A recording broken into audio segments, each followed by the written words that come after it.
Fala pessoal, tudo bem?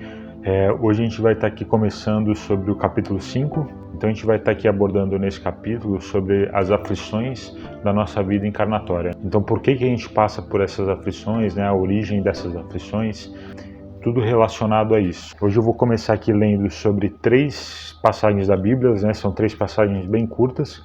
E a gente vai estar trabalhando aqui em cima dessas passagens conforme o livro. Bem-aventurados que choram, porque serão consolados. Bem-aventurados os famintos e os que têm sede de justiça, porque serão saciados. Bem-aventurados os que sofrem perseguição pela justiça, porque deles é o reino dos céus. Aí a segunda passagem é: Bem-aventurado vós que sois pobres, porque vosso é o reino dos céus. Bem-aventurado vós que agora tendes fome, porque sereis saciados. Felizes sois vós, que agora chorais, porque rireis. E a outra passagem, a terceira e última, é: Mas ai de vós, ricos, que tendes no mundo a vossa consolação, ai de vós que estáis saciados, porque tereis fome. Ai de vós que agora rides, porque gemereis e chorais. Então esse é um texto que deixa a gente um pouco confuso de primeiro momento, quando a gente lê. Mas o que será que Jesus estava realmente querendo dizer nesses textos? Então essa compensação que Jesus disse, que daria para as pessoas aflitas, ela só pode ser dada no plano espiritual. Então mesmo a gente acreditando numa vida após a morte, é muito difícil a gente entender que a gente precisa sofrer para poder ser feliz. E a gente fica se perguntando, por que será que tem pessoas que parecem sofrer menos do que as outras? Né? Por que umas nascem na pobreza enquanto os outros nascem no berço de ouro? Por que a vida é tão dura para umas e para as outras parece tudo ser tão fácil? E a fé no futuro, ela ajuda a gente a ter a paciência, né, para conseguir da melhor forma chegar no nosso objetivo.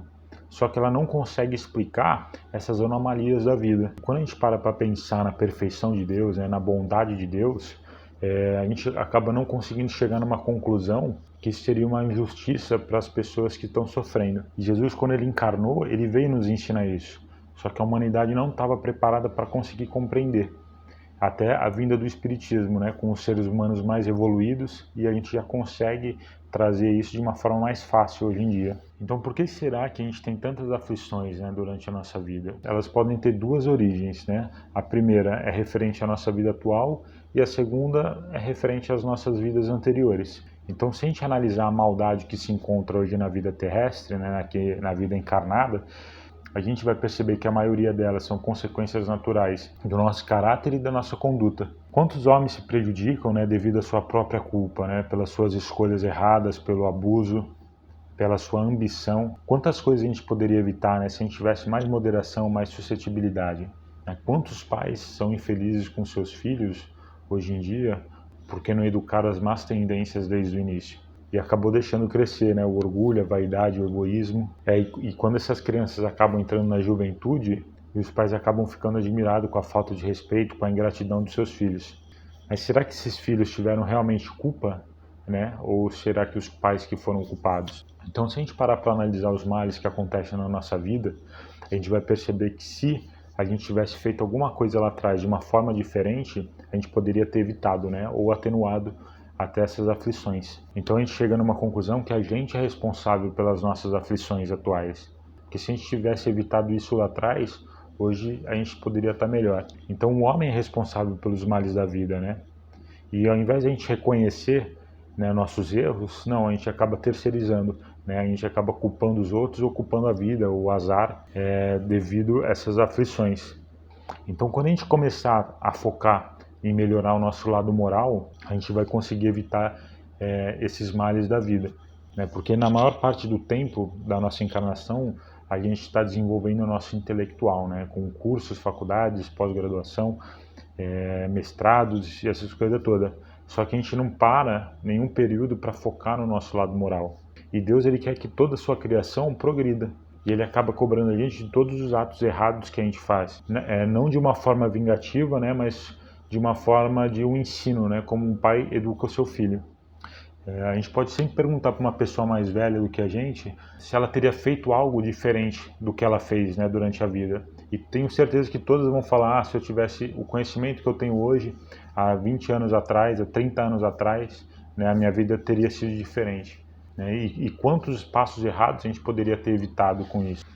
Só que o plano de Deus ele é tão perfeito que a gente consegue estar sempre recomeçando, né, da onde a gente parou, numa próxima vida. Então, de toda a riqueza que a gente consegue conquistar na nossa vida, a única que realmente tem valor é o conhecimento, porque o conhecimento é a única riqueza que a gente consegue levar além daqui.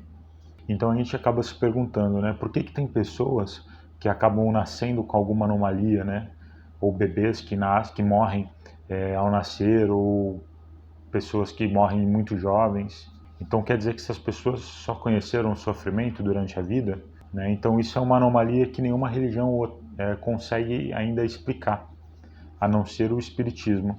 Então, se a gente levasse em consideração que a alma fosse criada no momento do nascimento de um ser, né, de um nascimento de uma criança, então o que fizeram essas almas que acabaram de ser criadas sofrerem tantos? Só que todo efeito ele tem uma causa. E desde que a gente admita que existe um Deus justo, essa causa também tem que ser justa. E para essas crianças que acabaram de nascer, né, como procede o efeito se a causa ainda não é existente? Então ela só pode vir de uma vida anterior. Então por a gente passar por aflições nessa vida, é porque a gente já praticou o mal. E se não foi nessa vida, foi numa vida anterior. Só que essa punição nem sempre vem de uma forma imediata, né? Se ela não veio nessa vida, ela vai vir na próxima. A gente nunca escapa das consequências dos nossos atos. Então quando o espírito ainda ele vive na ignorância, na hora da encarnação, ele não consegue escolher as expiações que ele quer passar, né, que ele precisa passar para poder evoluir. E os espíritos que o acompanham acabam escolhendo essas expiações para ele poder progredir. Mas já os espíritos assim um pouco mais evoluídos, que eles já reconhecem, né, a maldade que fez ou deixou de fazer, esses conseguem já escolher as expiações que ele precisa passar para poder progredir, né? Então a gente precisa agradecer a Deus pela oportunidade de a gente estar podendo reparar os males que a gente fez nas nossas vidas anteriores.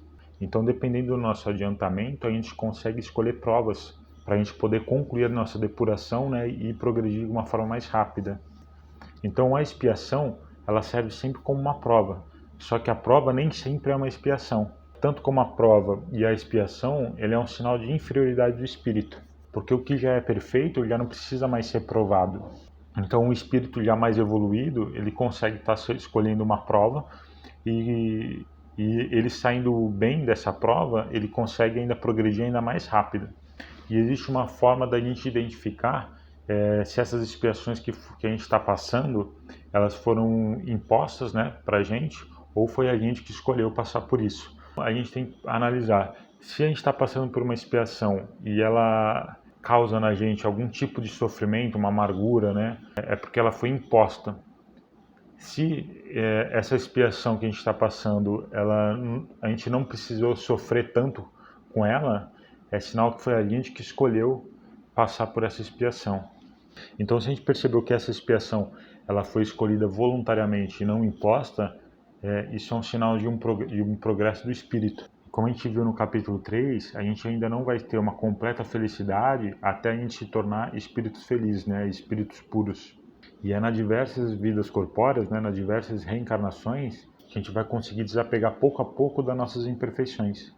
E as provações da vida, quando elas são bem suportadas, elas fazem a gente progredir ainda mais depressa. Então aquele espírito que mais sofre, né, encarnado, é o que mais tem para expiar. Né? É como se fosse um doente que precisasse de um remédio. Quanto mais doente ele está, mais forte tem que ser o remédio. E por que será que quando Deus criou esse processo de reencarnação, ele fez a gente esquecer do passado? Por alguma razão isso deve ser útil, né? Porque caso a gente se lembrasse da nossa vida passada, ela poderia causar muitos conflitos, né, no nosso dia a dia. Então, frequentemente, o espírito ele reencarna no mesmo meio que ele já vem reencarnando nas vidas passadas, estabelecendo novas relações com as mesmas pessoas. Isso traz o intuito de poder reparar os males que uma fez para outra. E se a gente lembrasse do mal que a gente cometeu, né, ou que alguém cometeu para a gente, talvez esse ódio que ainda existisse né? Ele voltaria a ficar desperto. Então, frequentemente, a gente renasce no mesmo ciclo de espíritos que a gente já vem reencarnando nas vidas anteriores, né? E isso serve com o intuito de a gente poder melhorar nossas relações, né, com essas pessoas. Vamos supor que eu tenha feito mal para alguém, ou alguém tenha feito mal para mim, né? E se eu me recordasse disso, eu não ia conseguir estar corrigindo esse erro, né? Então Deus, quando Ele projetou esse plano, Ele deu o necessário para a gente que a gente pudesse progredir, que é a voz da consciência e a intuição. E Ele tirou o que Ele achava desnecessário, que é a lembrança das vidas passadas, no caso. Então, quando a gente reencarna numa nova existência, a gente traz com a gente aquilo que a gente é, né? Que é aquilo que a gente vai se tornando com as existências anteriores. Então, a gente acaba sempre nascendo de um novo ponto de partida. Então, se a gente começa uma vida já sendo punido, é porque a gente já praticou o mal na vida anterior. E se a gente quer melhorar, a gente tem que observar na gente mesmo aonde que está esse mal, né? Para a gente poder estar trabalhando em cima disso. E é como os espíritos felizes fazem, né? Eles não focam a atenção no próximo, eles focam a atenção em si mesmo, para conseguir ainda progredir ainda mais depressa. E dependendo do nosso grau de evolução, quando a gente desencarna, a gente consegue recordar das nossas vidas anteriores, né? Lógico que não tudo de uma vez, mas de uma forma progressiva, né? A gente vai recordando aos poucos o que a gente foi e o que a gente fez nas vidas passadas. Então, quando Jesus disse, bem-aventurados os aflitos, porque serão consolados, ela pode significar que você pode ser feliz por estar sofrendo, né? Porque esse sofrimento, ele vai quitar a sua dívida das vidas passadas. E quando a gente consegue suportar essas dores com paciência, a gente vai conseguir poupar séculos de sofrimento das vidas futuras. Então, se por um lado a gente conseguir quitar a nossa dívida e continuar praticando a maldade, a gente vai entrar num looping, né? A gente vai estar sempre reencarnando para quitar uma dívida e a gente não vai conseguir progredir. Então, cada ato de maldade que a gente vai cometendo, a gente vai estar sempre gerando uma nova dívida. Só que a gente tem que lembrar que se a gente não pagar essa dívida, ninguém vai pagar ela para a gente. Né? Então a gente vai ter que ir reencarnando até conseguir quitar tudo mesmo. A gente consegue aumentar ou diminuir nossas provas de acordo com como a gente encara o nosso problema. E quando a gente coloca a vida espiritual, né, soberana, a vida material, a gente consegue levar a nossa vida material de uma forma muito mais leviana. E já para os homens que não conseguem enxergar a vida espiritual, essa vida corpórea que ele leva, ela vai ser com muito mais sofrimento, né? Vai parecer interminável. Então, sempre quando a gente vai passando por um momento de mais aflição, para e agradece a Deus pela oportunidade de estar corrigindo os seus erros do passado. Então, a gente tem que lembrar que a gente está num mundo de prova e expiação, né? E que não existe vida feliz para ninguém. Então, a calma que a gente traz, né, com a gente na nossa vida terrena é a confiança que a gente leva para a nossa vida futura, a nossa vida espiritual. E essa confiança, né, sobre a vida futura é a nossa proteção que a gente tem contra o suicídio e a loucura. Né? Só que o Espiritismo ele veio para mostrar que nossa verdadeira vida não é aqui. Né? E o que são 100 anos de vida corpórea comparado à eternidade do nosso espírito? Mas as pessoas que não acreditam na vida eterna e acham que tudo acaba com a vida física, é mais fácil de se deixar abalar pela dificuldade da vida corpórea e acaba só vendo a morte como solução das dores. Então a simples dúvida, né, sobre a vida futura, ela já pode provocar o suicídio, achando que com o suicídio as dores da vida física terminam. Então imagina quantos suicídios poderiam ser evitados se as pessoas acreditassem, né, tivessem um conhecimento sobre a vida futura. Então a gente tem que pensar, se a vida não continuasse, qual que seria o propósito, né, desse sofrimento da nossa vida atual?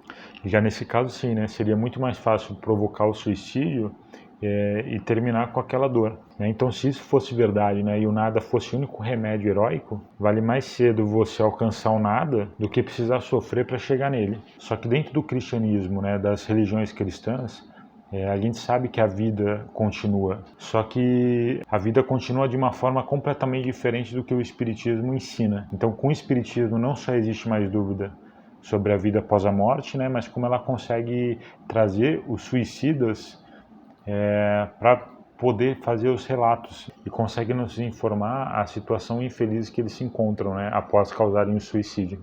Então, quem acredita na vida após a morte, né, nesse lado espiritual, existem vários motivos para que eles não cometam esse suicídio, né? Então a gente tem a certeza de uma vida futura, e se a gente cometer o suicídio para livrar das aflições da vida, a gente vai chegar ainda num lugar pior do que a gente saiu. Então cometer um suicídio, a gente só vai trazer mais decepção pra gente quando a gente acordar do outro lado, e a gente vai perceber que o nosso sofrimento ainda não acabou, né? E pelo contrário. Então quando o espiritismo ele for aberto ao público, né, as pessoas terem a comprovação da vida após a morte pela ciência, as pessoas não vão mais cometer o suicídio, né? Pelo menos de uma forma consciente.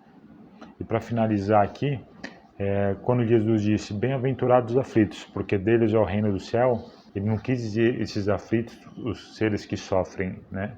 Mas aqueles que sofrem com sabedoria, né? Que sofrem com a tranquilidade. Né? Porque sofrer, todo mundo que está na Terra está sofrendo, né? Está passando por uma expiação. Então Deus não coloca fardos pesados nos nossos ombros, né? Ele só vai permitir a gente passar pelas expiações que Ele sabe que a gente vai ser capaz de suportar. Então a gente precisa ter paciência nesses momentos mais difíceis, né? Porque nesses momentos mais difíceis que a gente vai poder comprovar a nossa fé, né? Mas pensar dessa forma no momento de tranquilidade é fácil, né? Mas no momento que sofre o aperto do nosso dia a dia, que é mais difícil a gente trazer isso para a nossa realidade, né? Essa tranquilidade. Só que é algo que a gente precisa ir praticando, né? Sempre que a gente está... Então sempre que a gente estiver passando por uma dificuldade, a gente perder a nossa razão, né, perder a cabeça, a gente tem que parar para pensar e conseguir se tranquilizar, né, porque isso não é algo que a gente vai conseguir do dia para a noite, é isso que a gente vai conseguir com muitas vidas corpóreas, né, e muita prática. E é por isso que nossa vida está cheia de tribulação, né, porque para a gente chegar a um estado de perfeição, a gente tem que ser um espírito perfeito, né? A gente tem que ter passado por todas as provas e todas as expiações. Só que essas recompensas que Jesus prometeu vão ser tão grandes como as nossas aflições. Então, um soldado na guerra, ele não vai ganhar uma medalha por estar sentado em repouso. Ele vai ganhar uma medalha por ter ido na linha de frente e ter prestado um bom serviço. E é igual a nossa encarnação, né? A gente pode vir encarnar e não fazer nada de melhoria. Então, a gente vai continuar precisando passar por todo esse processo de novo, por todo esse sofrimento. Então, quanto mais a gente fizer hoje para conseguir progredir, né, sair daqui melhor do que a gente entrou, menos sofrimento vai ser nas próximas vidas. E a gente sim vai conseguir progredir de uma forma muito mais rápida. Para finalizar aqui o vídeo de hoje, eu separei 4 perguntas aqui do Livro dos Espíritos. Eu vou estar lendo aqui, que é a pergunta 376, né? Onde o Allan Kardec pergunta: por que razão a loucura leva o homem algumas vezes ao suicídio? E os espíritos responderam: o espírito sofre pelo constrangimento em que se acha e pela impossibilidade em que se vê manifestar-se livremente, donde o procurar na morte um meio de quebrar seus grilhões. E aí tem a pergunta 943, onde Allan Kardec pergunta: donde nasce o desgosto da vida, que sem motivos plausíveis se apodera de certos indivíduos? E os espíritos responderam: efeito da ociosidade, da falta de fé e também da saciedade. Para aquele que usa suas faculdades com fim útil e de acordo com suas aptidões naturais, o trabalho nada tem de árido e a vida se escoa mais rapidamente. Ele lhe suporta as vicissitudes com tanto mais paciência e resignação, quanto obra com o fito da felicidade mais sólida e mais durável que o espera. Aí tem a pergunta 948. É tão reprovável como que tem por causa do desespero o suicídio daquele que procura escapar da vergonha de uma ação má? E os espíritos responderam: o suicídio não apaga a falta. Ao contrário, em vez de uma, haverá duas. Quando teve a coragem de praticar o mal, é preciso ter-se a de lhe sofrer as consequências. Deus que julga pode, conforme a causa, abrandar os rigores de sua justiça. E a última pergunta aqui é a 950, né? Que pensar daquele que se mata na esperança de chegar depressa a uma vida melhor? Aí os espíritos responderam: outra loucura. que faça o bem e mais certo estará de lá chegar, pois matando-se, retarda-se a sua entrada no mundo melhor e terá que pedir-lhe que seja permitido voltar, para concluir a vida a que pôs termos sob o influxo de uma ideia falsa. Bom, pessoal, é isso. Esse foi o capítulo 5, né? Eu espero que eu possa ter introduzido algo mais na vida de vocês também. E é isso, pessoal. Agradeço a presença de todos aqui que chegaram até o final e até o próximo vídeo. Valeu!